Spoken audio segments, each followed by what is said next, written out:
10-year period. So, the Violet Society is a peer mentorship community for wildly ambitious female non-binary people in technology. And this summer we did our first product manager cohort, who is right here today. Woo! First row, check it out. So why join Violet? I know that at these showcase events there's always a couple of people who are maybe interested in the next fellowship and want to learn what it's about. So a couple of things that we really focus on and try to help you do. You learn from experienced executives through really close fireside chats every single week.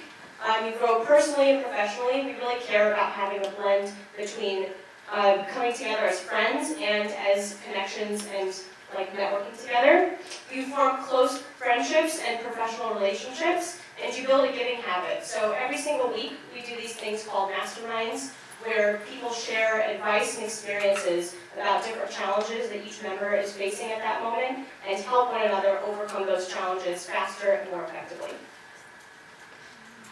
So in summer 2019, we ran 2 concurrent fellowships for product managers and for startup founders. We had 6 awesome guest speakers. There were people who were product leaders at different companies like Docker and Nutanix. They were VP level, senior director level, or director level. And then we had 3 mixers and other member socials hosted by the members themselves. So the mixers were with B Partners, a pre-seed VC firm, the On Deck Fellowship, which is for early stage founders, and Violet alums. This is our leadership team. So I founded this about 1.5 years ago. We have Nivi and Allison on operations. Say hi, Nivi. Hello. And then we have Megan and Fiona in marketing. Fiona's right there, taking pics.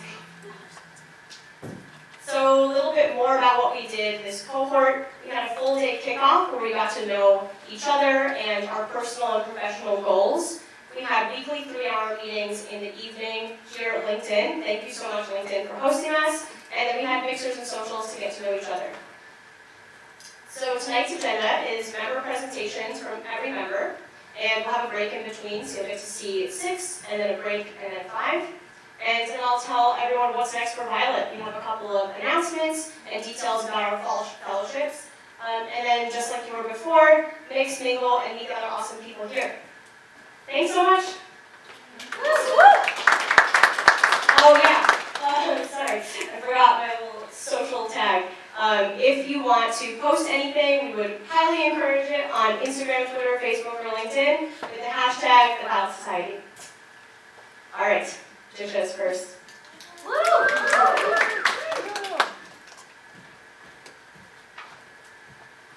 you, Shreya. Hi, everyone. My name is Jisha. I, until recently, was a product manager at Google. And in a couple months, I'm starting business school.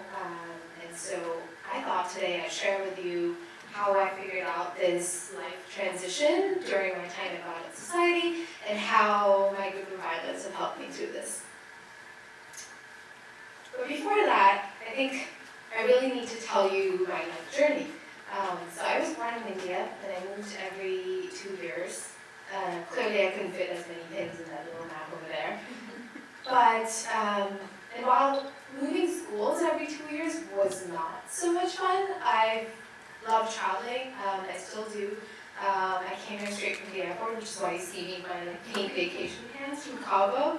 And then after high school, I moved to the US for college. I was on the East Coast. Felt like I grew up there all over again. And stumbled across computer science, fell in love, never looked back. And then moved to the West Coast, Silicon Valley, to try to build cool things. Since then, I started off as an engineer, got interested in product management, moved to product management, married my best friend, Andrew, he's right there. We met in college. And now I'm headed to business school, and this is like 4 years since I graduated. So you're wondering, what next? And I'm wondering that too. Through Violet Society, I've had a chance to externalize some of my aspirations to try to figure out what I may want to do next. And you can see a couple of things here. I may want to start my own thing, if the stars align. I want to be a product leader. And so that brings me to the state of mind, which is this. And that may be some of you in the crowd as well. And I'm here to tell you that it's okay to feel this way and don't just hear it from me. There were multiple Violet speakers who did not have a 10-year career plan or even a 5-year career plan, and emphasized that the journey is important and it's worth appreciating the journey instead of always thinking of it as a means to an end. So that's my first takeaway from Violet. How I figured out what I wanted to do with my Violet. Now, you don't have to have it all figured out, but I think Violet helped me get there to some extent. First, fireside chats with speakers were amazing. They were a small, intimate setting. I could hear all the different career paths and transitions that you could take to get to a certain role, to do a certain type of job, to have a certain type of impact. Q&As helped further that by letting me ask very personal questions, sometimes related to not just career but also life, because they're so intertwined. Helped us understand the challenges and the gratifying parts of job roles, positions, companies, sizes of companies.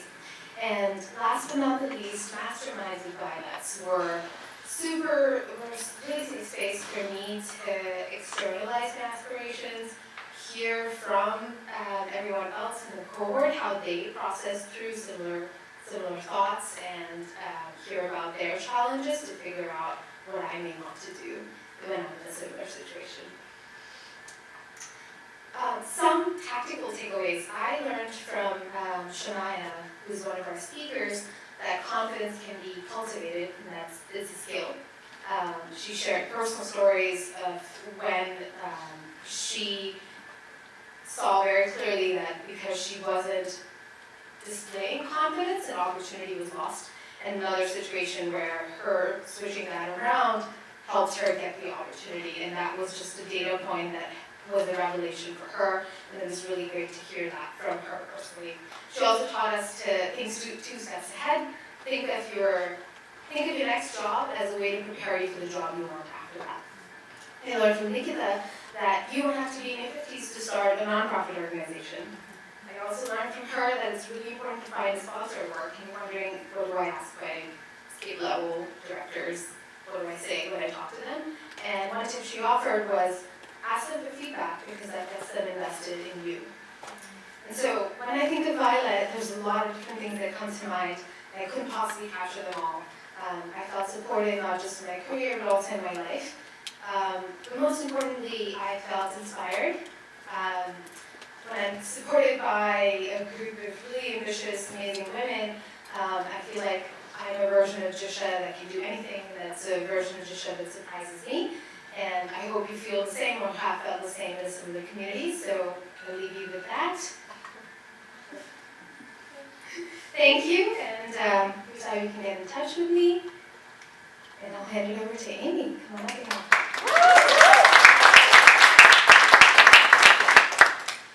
Thanks, Trisha. So, hi everyone, I'm Amy. I'm a rising senior studying computer science and business, and this past summer I was an APM intern at Google. And I really care about building tech that matters. Throughout college and in high school, I've worked with nonprofits that have done food rescue initiatives and other climate change initiatives, and I'd love to combine that with my passion for tech.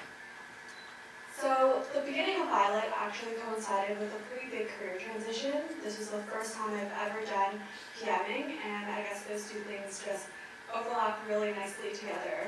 So these past few weeks, I've been working on a natural disaster warning feature at Google, and some of the questions or some of the things I've been thinking about is how do we build trust in this feature, how do we prompt action but minimize panic, how do we keep people safe after disasters. So that's just a brief overview of what I've been working on and thinking about.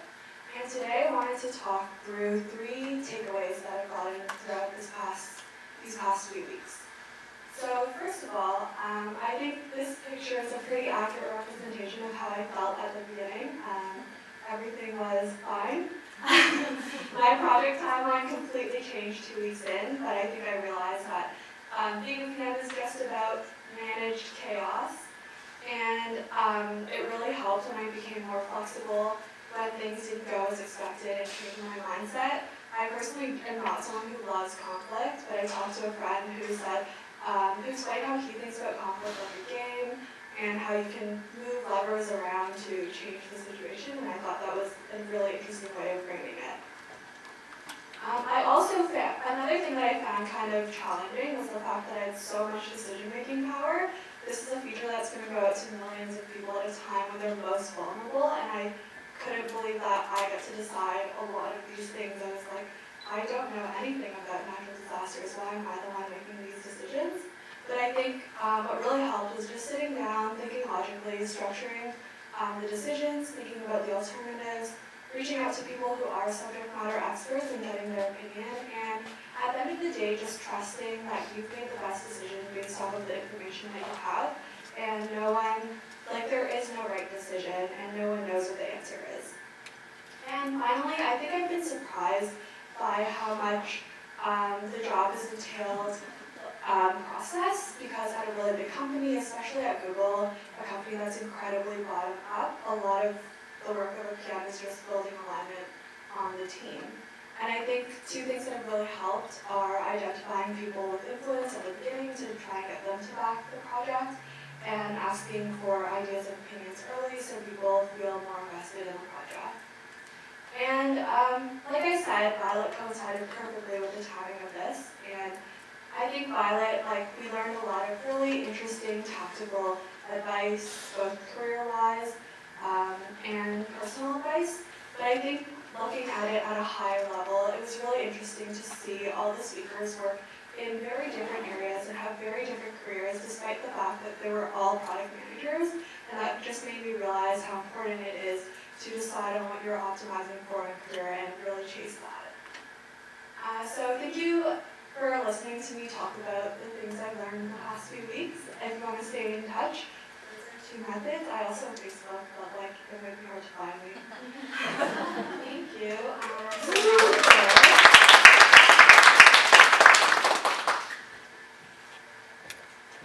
Hi everyone, I'm Claire Jacobson, and here's a little bit about my background. I would say when I was thinking about this slide, first off, a lot of these questions have been pulsing through my mind the last couple of years that I've been in the professional working world. I currently am at Accenture Interactive, and for me, the moment I started working in a more professional business environment, I also hit kind of a quarter-life crisis of who am I, why am I here, where did I come from, where am I going next? My background, I went to Stanford University, and then I came from a scientific family and pursued scientific research for all my internships. I worked in the Texas Heart Institute, then I worked in the Vibe Lab at Stanford, and then worked on a plasma wound healing device at Stanford, and then landed at Accenture after undergrad. So the personal side of Claire is a little bit different from that very forced professional slide you saw. First of all, this is how I ended up essentially in Accenture Interactive, which is our more creative advertising agency branch within Accenture. I was raised in a Jewish Argentinian Southern family, which also explains all of this. I'm a dreamer, Adobe Creative type. I love papers, like the little pickled things that you eat. I'm a neurodiversity advocate. If you don't know what that means, I'm happy to explain more after this talk. Some of my cautions. I believe design is both a craft and a sport. I'm a closet-based bitch. My sisters are part of that influence. I have a tree engineering degree. I teach bar, and I'm soon going to be teaching Pilates as well.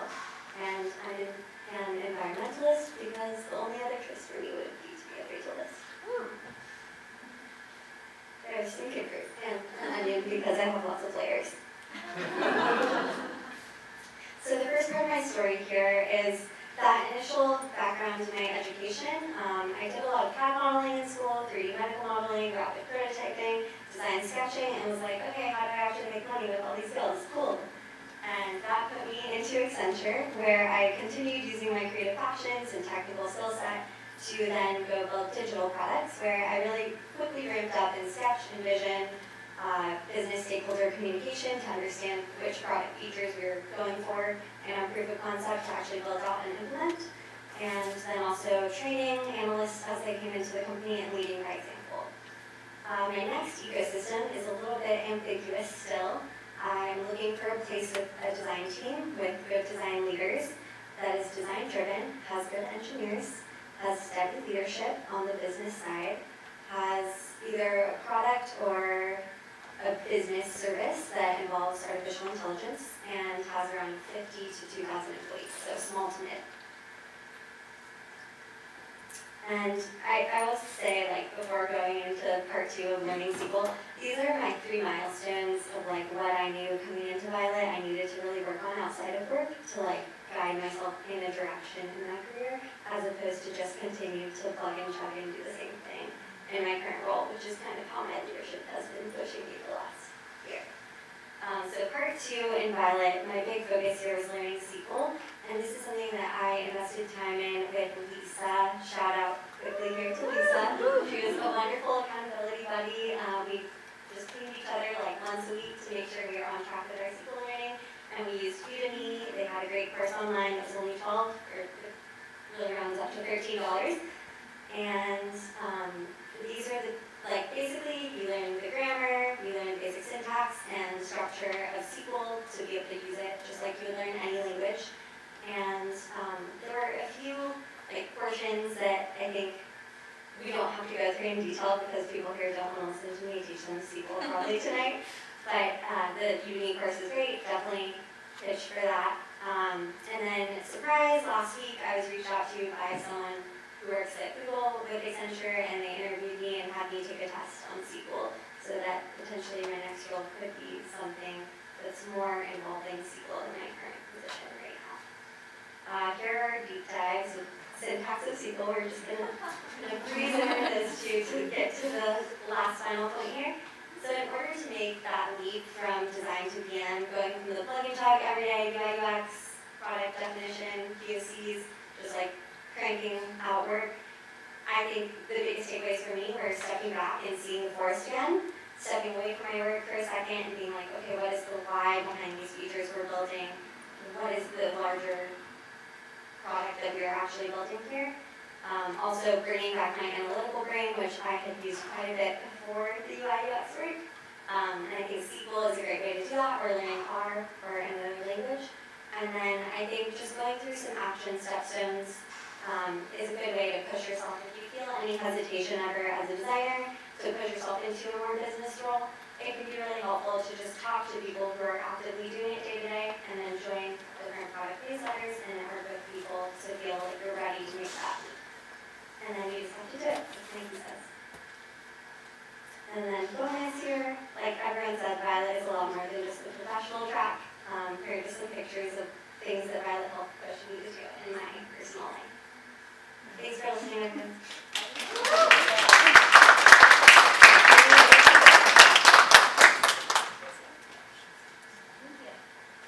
Okay. Hi, everyone. I'm Lisa. I studied undergrad as I studied biology as an undergrad at Wellesley, and I then took a year off from school to be a Fulbright scholar in China. And while there, I decided to learn how to code, and I worked at JP Morgan as an analyst, helping rich people get richer. I realized I didn't love that, so then I switched into product, and I now work at Deliv, like delivery but shortened, where I help the mobile experience. So I'm trying to build an app that helps our gig economy workers make more money, but also something that's delightful for them. In my free time, I read a lot of parenting books, not because I love kids, but because I'm super interested in learning how people learn. And in the past few weeks, I've been doing a lot of learning and thinking about mentorship, which is what I hope to share with you guys today.